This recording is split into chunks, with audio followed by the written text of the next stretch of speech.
warm welcome to TBC News. Our top stories. Tanzania benefits from South Korea's visit.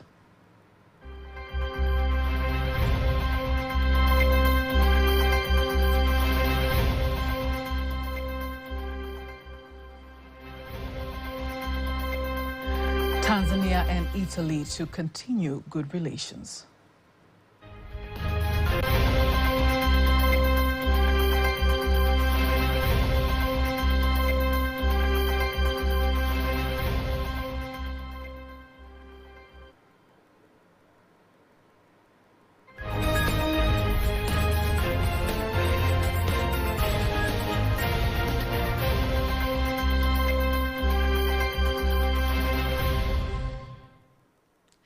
Good evening, I am Faida Ngaga. You can also follow us live via our YouTube channel, TBC Online. Also, get all the latest news through Instagram, Facebook, and X pages at TBC Online. Minister of Foreign Affairs and East African Cooperation, January Makamba, says sixth phase government aims at working with the world and bring about economic development in the country. Speaking during a press conference in Dar es Salaam, Makamba says President Samia Suluhu Hassan's visit to the Republic of Korea aimed at strengthening relations between the two countries. Kama nchi tumejiwekea lengo. As a nation, we have set an aim of agro-processing in order to increase the value of crops. We are expecting to convince them to invest in this particular area in the mining sector. Wengi wao wanahusisha matumizi ya teknolojia. Most of them involve the use of technology in the innovation activities.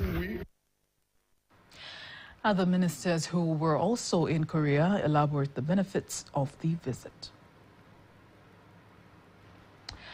The Vice President, Dr. Philip Mpango, has held talks with Italy's ambassador to Tanzania, Marco Lombardi, who went to bid him farewell as his tenure in the country is about to end. Here are more details. The Vice President, Dr. Philip Mpango, complimented Italy's ambassador to Tanzania, Marco Lombardi, for his work while in the country, including introducing the direct flights from Italy to Zanzibar. I really want to thank you personally and on behalf of the government for the excellent work that you have done in promoting bilateral cooperation in various sectors here in Tanzania. So you name it, investment, trade, culture, tourism, health, agriculture, and so on. So your tour of duty here in Tanzania has been, to say a few words, memorable. On his part, Ambassador Lombardi says that he will remember Tanzanians as kind people, saying during his time as ambassador, good relations between two countries continue in various sectors. It was fruitful because we were able to close many important deals like the MOU on the vocational training, on statistics, but also we have started very important projects on blue economy, and also we will work on women empowerment, disability. So we have a lot of stuff going on.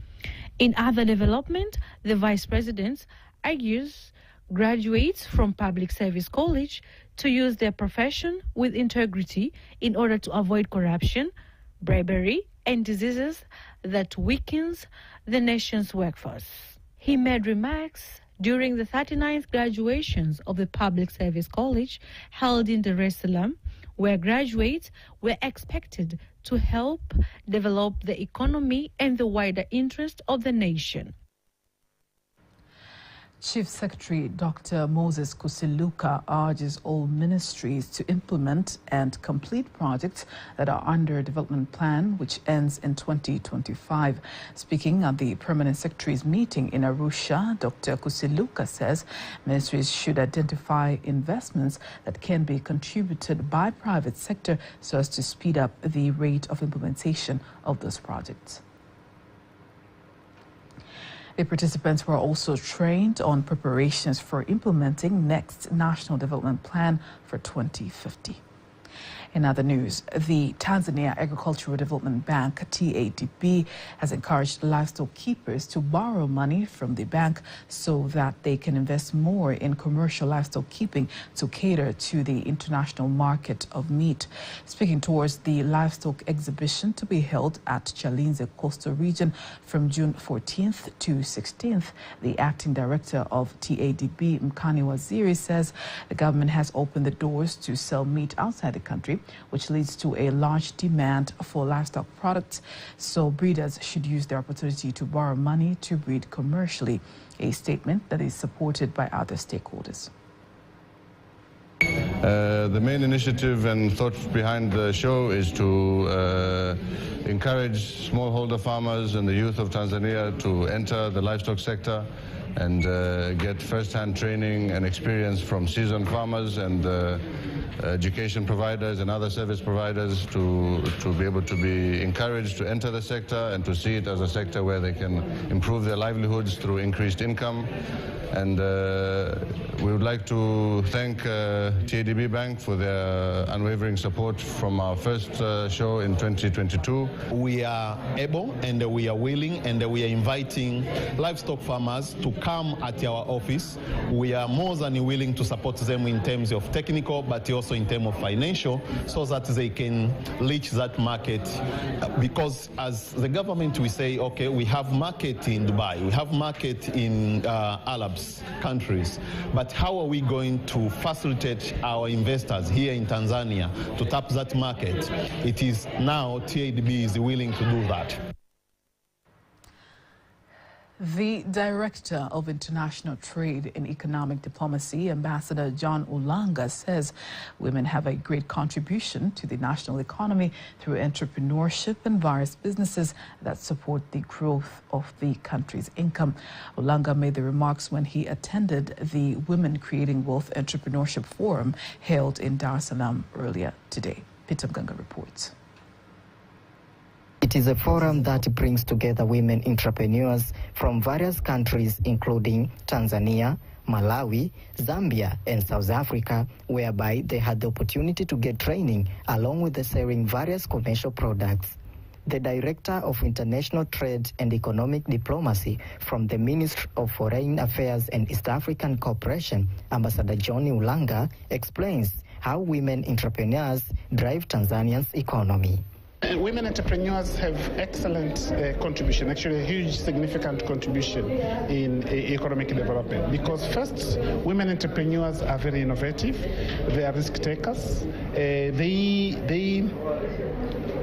been able to turn things that were never thought as businesses into becoming businesses, producing or developing products that are of high demand and for everyday use. So I think they have significant contribution, being over 50% of the population and being very much engaged. Over 70% of informal trade is actually done by women. Speaking at the forum, Senior Entrepreneurship Manager of Gratiot Marshall Trust, Coco Dio, says they will make sure they create an enabling environment for women entrepreneurs. We all need to put our hands in this problem that we want to solve of women accessing finance, because we know the gap between women accessing finance at the moment is about $42 billion.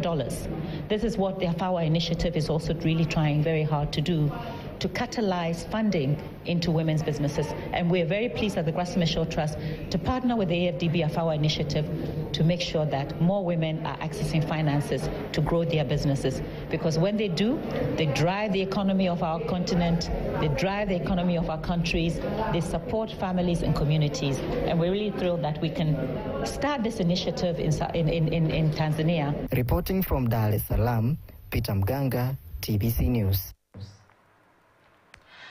In support of efforts to deal with climate change, Energy Commissioner Innocent Luoga has invited various energy stakeholders, especially the private sector, to help the community deal with dirty energy in the country. Speaking in the Renewable Energy Conference, Luoga says the acceleration of the strategies for the use of clean energy for cooking for 10 years will liberate the women in the country.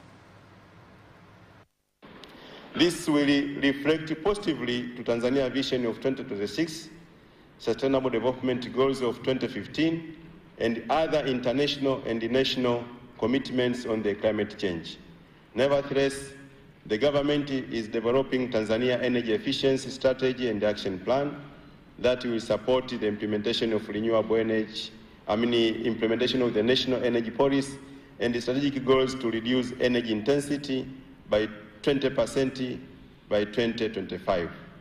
The overall objective is to ensure access to affordable, reliable, sustainable, and modern energy for all in Tanzania, aimed at reducing energy consumption without sacrificing productivity, quality of service, or increasing the costs. We call upon the private sector and the other stakeholders considering subsidies on LPG for accelerating the use of clean cooking energy in Tanzania.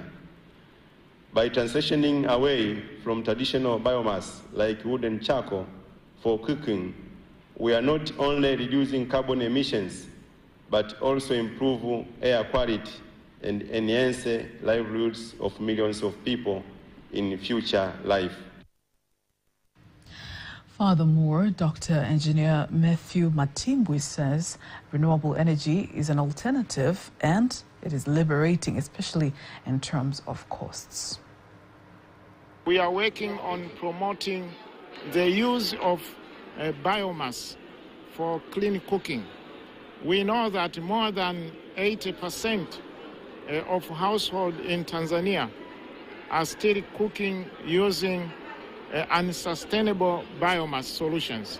And most of these families, they will never migrate from cooking using biomass because of the accessibility to technologies, also economic reasons. So what we are doing, we are improving stoves to be improved stoves so that they can use very little biomass fuel like firewood and charcoal. At the same time, to ensure that improved cook stoves emit very little carbon dioxide. The Regional Director of East and Central Africa from Trademark Africa, Monica Hangi, says since they started supporting women's initiatives, they have seen great progress in raising the economy of Tanzanian women.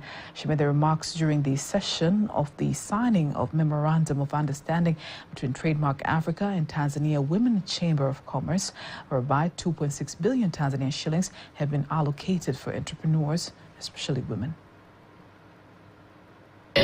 In Tanzania, we have seen a number of successes in terms of the support that we've provided to the women traders, and this includes the growth in number. We've had today a success story with one woman selling more than $400,000 worth of goods within the region itself, and that is just one woman. And TWCC has 20,000 plus members, so that shows the transformation that happens to the women who are doing trade. But one thing that I challenged the group today is for them to actually grab the opportunities and be accountable and do all the things that they're supposed to actually follow through responsibly. On the other hand, the Chief Executive Officer of Tanzania Women's Chamber of Commerce, Mwajuma Hamza, has called on women in Tanzania to participate in entrepreneurship platforms as part of economic self-reliance, and elaborated how the fund they got will help Tanzanian women's groups. This is an opportunity for women in the manufacturing sector, but also for women in agriculture. Because we are going to deal with women who are in the agriculture value chain as well. But not only that, we are going to support women to access the local market in terms of the opportunity around the public procurement. in Tanzania. So we know every year the government of Tanzania, not only Tanzania, in many countries, the government is spending not less than 72% of their budget in the procurement issues. So we know that is a big market where if women are capacitated, they're able to access that market, they will be able to change their life very fast. Now, following the recent workers' strike in Nigeria, my colleague Teddy Paranyanga has spoken to Ademola Adepoju, a Nigerian journalist who shed light on the recent 5-day suspension of the workers' strike in Nigeria. With the ongoing strike, and now that it has been suspended for 5 days, can you give me an overview about that? Yeah, thank you very much.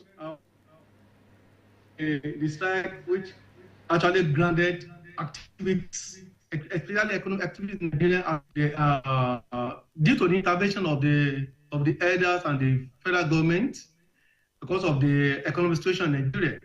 So now the NGC and TUC has suspended the strike for 5 days so that it will give them a kind of an ample opportunity for them to negotiate with federal government, and that's why it has been suspended. Though initially what caused the fracas is the disagreement between the federal government and the NSC and TUC over the national minimum wage, because the federal government paid the national minimum wage on 60,000 naira. TUC disagreed with that mega amount of money. So now about a few days ago, federal government has instructed the Minister of Finance and Economy, in the person of Mr. Wali Edun, to come up with a template for national minimum wage for the. But it also agreed to increase wage from 60,000 naira upward, but we don't know how much in particular the federal government is going to peg the national minimum wage. That is the issue on ground now presently. Can you tell us how the government has responded to the workers' demands and the suspension of the strike? Like I said earlier, that the federal government has instructed the Minister of Economy and Finance, Wale Edun, to come up with a template for the Nigerian workers. I'm talking about the salary template that will be acceptable by all. Because when you're looking at national minimum wage, there are some things that you need to consider. You have to consider the Nigerian factor. You have to consider the economy. You have to consider the organized private sector and the states too. And all these factors have to put into consideration because we are trying to afford what we call the inflation in Nigeria. Another thing is that the state government, even the 30,000 that was years back approved by the government, some of the states in Nigeria were even incapacitated to pay this money. Some of them they don't even pay this the 30,000 naira minimum that approved years back. Now we are not talking about 60,000 naira and upward. So there are a lot of factors that they need to put into place. Yes, it is true that the price of commodities have skyrocketed in Nigeria. Things have become expensive, even unaffordable. Notwithstanding, the Nigerian government is trying to afford what we call inflation in the market. Now, before we wind up local news, let's take a look at today's exchange rates according to the Bank of Tanzania, BOT.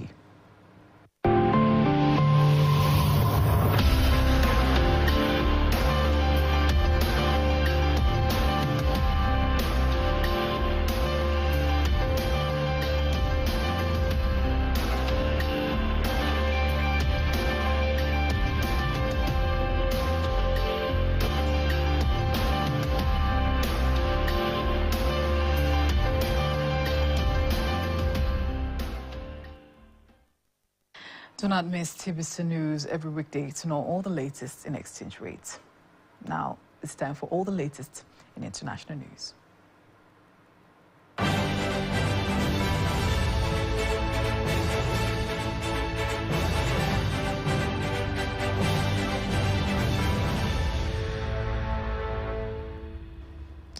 And here's international news as compiled and read to you by Nyambona Masamba. Sudanese disobedient group known as Sudanese Resistance Committee says over 100 people were killed in 2 attacks by paramilitary rapid support forces in a village in Jazeera State. The group says it's still waiting for the final number of dead and injured, including information on their identities. The Sudanese Resistance Committee has called the attack on Tuesday a massacre. Says RSF fighters looted the village, that many women and children have fled the area. Meanwhile, there has been renewed fighting between Sudanese army and rapid support forces in western city of Al-Shafar. Both sides are using heavy weapons and artillery. Fighting in that region began in mid-May. The city is said to be a hub of humanitarian operations. The RSF fighters and the army have been at war since April last year. The conflict has a catastrophic effect on the population. Food and water is less available at the area, and malnutrition was very much in the city. To Europe, Spain says it will join South Africa's genocide case before the International Court of Justice against Israel actions in Gaza. The news was announced by Spanish Foreign Minister José Manuel Álvarez on Thursday. Spain will be the second European country after Ireland to join the case, which is also joined by Chile and Mexico. Álvarez said they have been considering this action for weeks, and they did it to support commitment of international law and support the Cardinals War and strengthening the United Nations, and in support role of the court as the maximum legal entity. This comes against a background of sharpening tensions between Israel and Spain, who since Spain recognized Palestinian statehood along with Ireland, Norway and Slovenia. To the Pacific, widespread gun violence and homeless in Haiti, it means in getting harder to find food. Nearly 2 million people are facing emergency conditions. The UN World Programme says without urgent humanitarian action, Haiti could be facing a famine. 1.6 million people classified as facing food emergency. It is one of the highest percentage, one of the highest number in the world. To the U.S., tornadoes has swept across parts of the United States. A 2-year boy has died in Detroit, Michigan, and his mother was injured when a tree fell on top of their house. South Korean activists have sent dozens of large balloons carrying anti-Kim Jong-un leaflets across the border. Balloons are filled with flyers criticizing the North Korean leader. Activists say it is response to trash-filled balloons sent by Pyongyang to South Korea last week. And a warning that the world is heating up faster than ever before. The UN General Secretary Antonio Guterres used his address on the World Environment Day to once again raise alarm on climate change. He says humanity is running out of time to take action. The American Museum is a home to a million of specimens of plants, animals, and people in the living world. Feelings perhaps the UN shows here for Secretary General to deliver a special address on climate action. He called a moment of truth. That was international news. Sports news up next.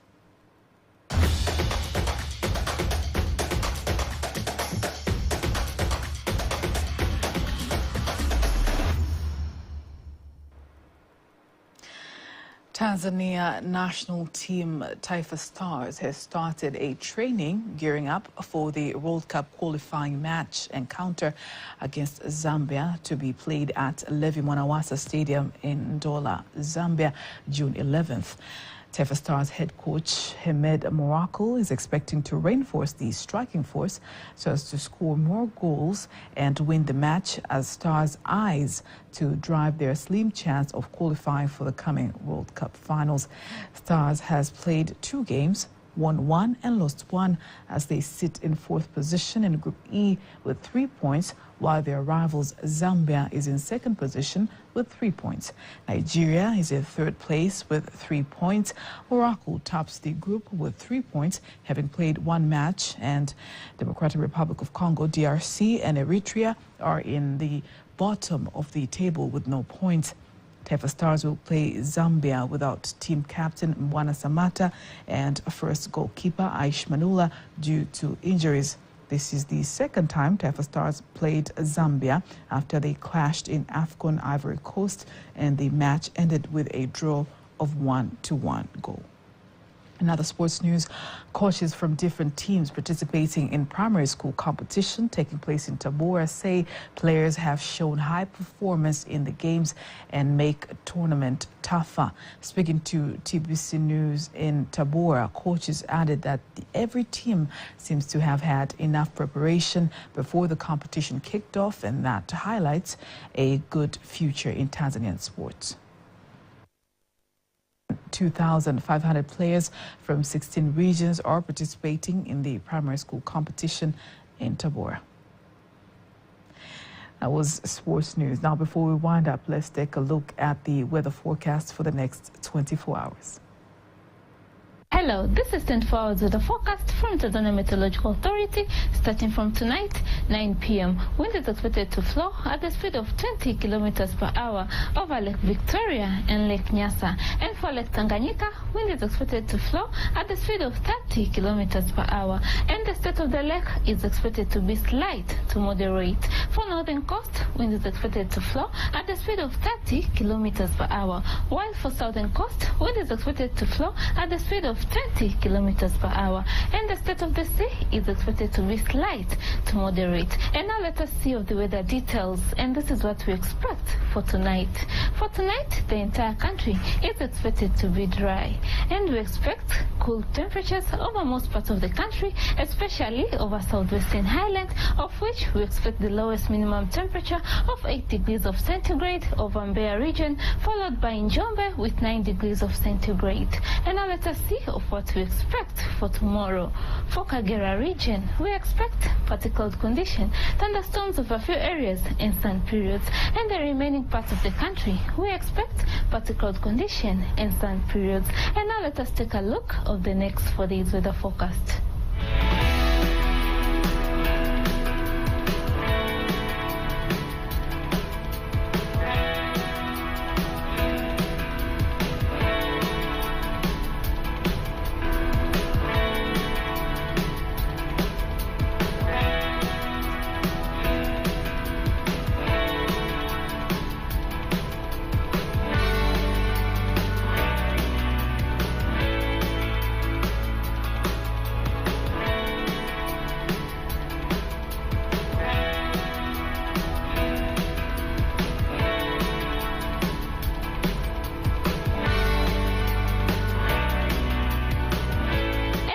For today, make sure to catch up again tomorrow. From Tanzania Meteorological Authority, my name is Mariam Fares. Bye-bye. On that note, we are ending our news bulletin for tonight. I am Faida Ngaga. Good night.